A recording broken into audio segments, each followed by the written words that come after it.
I've always listened to Drake, and then I saw his latest album cover and it like deeply upset me and my friends because it's basically like all these pregnant women that he's got around the world paying child support to. And I was like, he's just like making out that he like owns women's wombs, you know, he's got this power over women's wombs. And I was like, damn, like this is who I'm listening to all the time. You know, these are the lyrics that this is who's like a role model for so many people. Like, what was it like for you, like listening to that kind of music growing up, if you did, like entering into that space? Like, what were some of your initial feelings around that? You know what? I appreciate you sharing your perspective about that. I think it's important to have these various perspectives, and it's a great question. And how I see it is, of course, like me growing up, you know, coming from the hood, being heavily influenced by LA culture, where I was born, and New Orleans culture, where I grew up, between LA and New Orleans, where we have bounce music. So girls at 8, 9, 10, 11, 12 is shaking ass, you feel me, to bounce music. That's just the culture of New Orleans. And then LA, you got that West Coast, gangsta, Tupac, you feel me? It was a vibe. And so listening to all these different styles of music is what elevated me, is what raised me. However, there were times where I thought, you know, dang, I don't really resonate with these lyrics. So I would create my own lyrics from a young age. So I would take some of my favorite songs with my favorite artists over dope beats and just create my own lyrics. And so now as an artist, what I'm able to do is you listen to my music, you can feel the inspiration, but I'm able to tell my own story, inspired by what I grew up listening to, because I can't knock my culture. I respect it. And there's so many artists. To circle back to Drake, I love Drake. He's a role model in many ways, and I'll tell you why. Of course, we feel how we might feel about the album cover, and it's all about perspective. Of course, I thought there could have been more feminine energy as far as artists featured on his project, especially because he did put the women on the artwork. But what I love about Drake is he speaks life into women, into all women. And he tells us constantly how proud he is of us. And, you know, go get it, girl. Whether we dance at the club, whether we work as a store manager at Neiman Marcus, whether we, you know, whatever it is we're doing, his music, you know, is inspiring. Bitches love Drake. They sure do. We love listening. But he speaks a lot about, like, he raps a lot about emotions. I think that's why, you know, a lot of other artists, they don't go into like the feelings so much. He really goes into like how stuff feels. Like we know he's someone that gets his heart broken. He is vulnerable, and we love it. And and it's okay to have that type of masculine energy coming through. But to close it all up is, I understand what you're saying.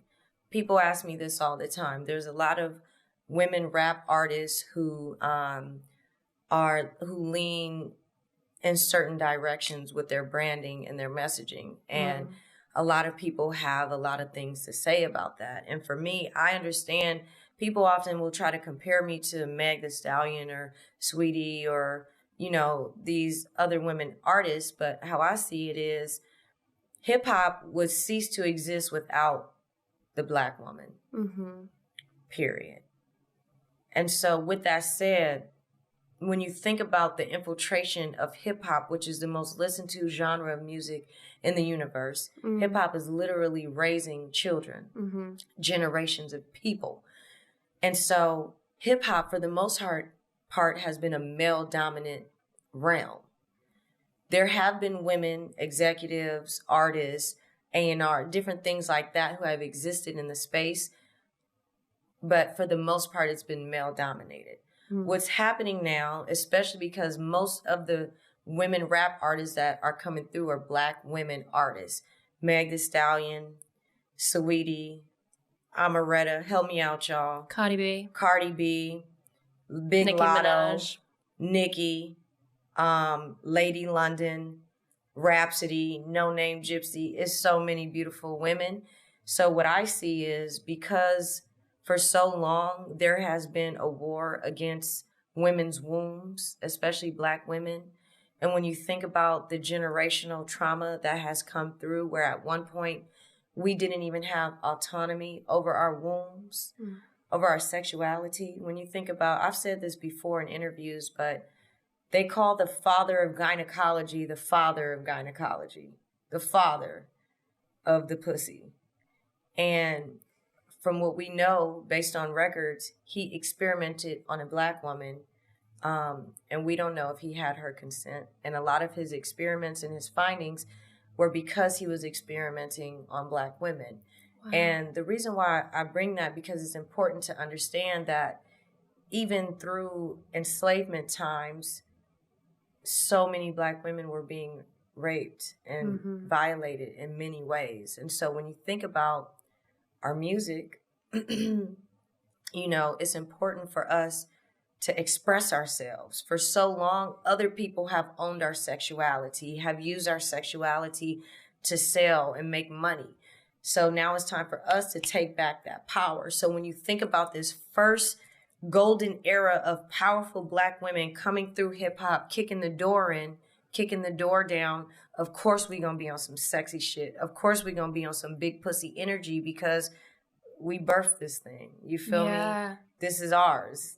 Yeah, so and you're taking it back. We're taking it back. And so, yes, we're going to talk about our pussy and how good it is. And we're going to talk about these titties and how nice they sitting.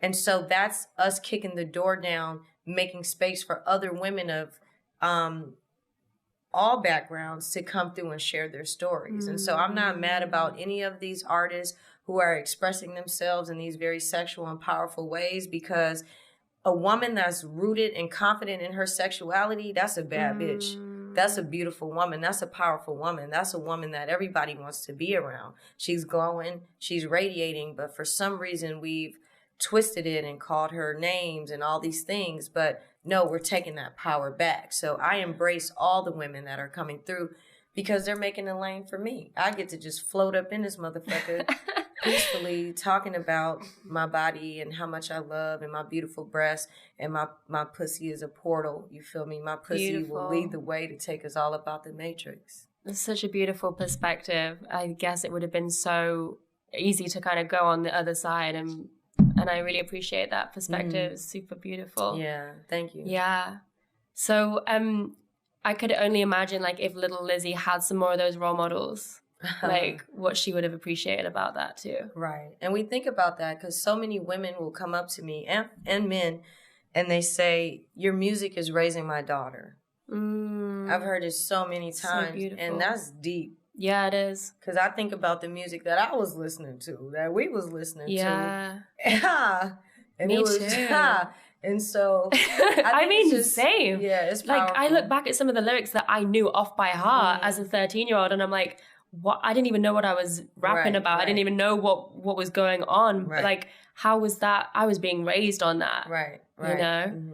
But yeah, it's so beautiful for you to hear that this music is raising my daughter, my children. It's something that I think of often now, like as an expectant mom, like what role models my kids are going to have. And it makes a huge difference. It really does. So I'm thankful to be here.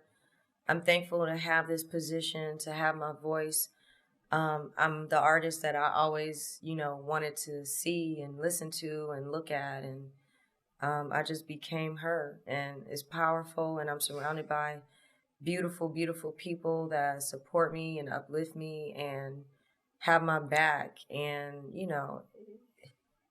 people tell me all the time, you should have 10 million views and 30 million streams. And of course, like 30 million more people listening to my music, reprogramming the subconscious is powerful.